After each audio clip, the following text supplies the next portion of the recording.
بسم الله الرحمن الرحيم. والمرسلات عرفا فالعاصفات عصفا والناشرات نشرا فالفارقات فرقا فالملقيات ذكرا عذرا أو نذرا إنما توعدون لواقع فإذا النجوم طمست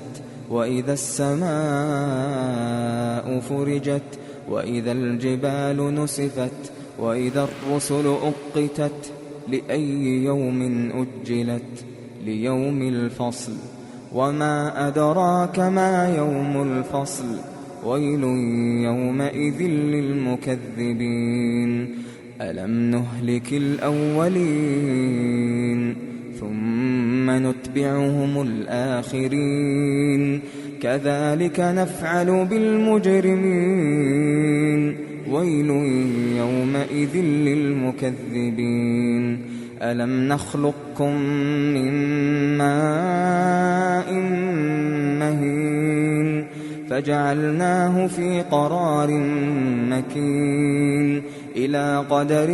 معلوم فقدرنا فنعم القادرون ويل يومئذ للمكذبين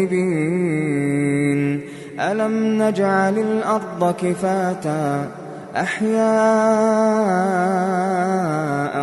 وأمواتا وجعلنا فيها رواسي شامخات وأسقيناكم ماء فراتا ويل يومئذ للمكذبين انطلقوا إلى ما كنتم به تكذبون انطلقوا إلى ظل ذي 3 شعب لا ظليل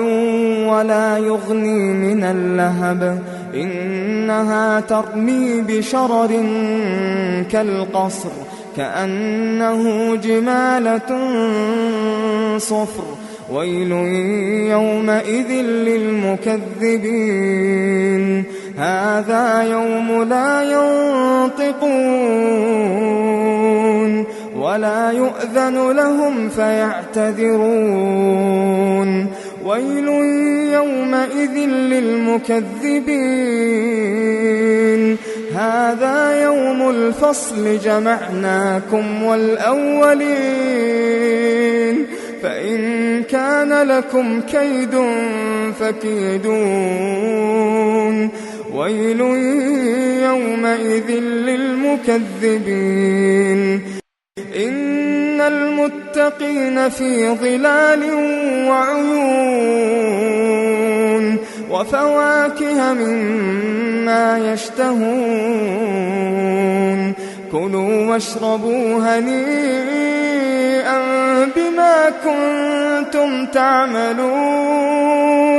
إنا كذلك نجزي المحسنين ويل يومئذ للمكذبين كلوا وتمتعوا قليلا إنكم مجرمون ويل يومئذ للمكذبين وإذا قيل لهم اركعوا لا يركعون ويل يومئذ للمكذبين فبأي حديث بعده يؤمنون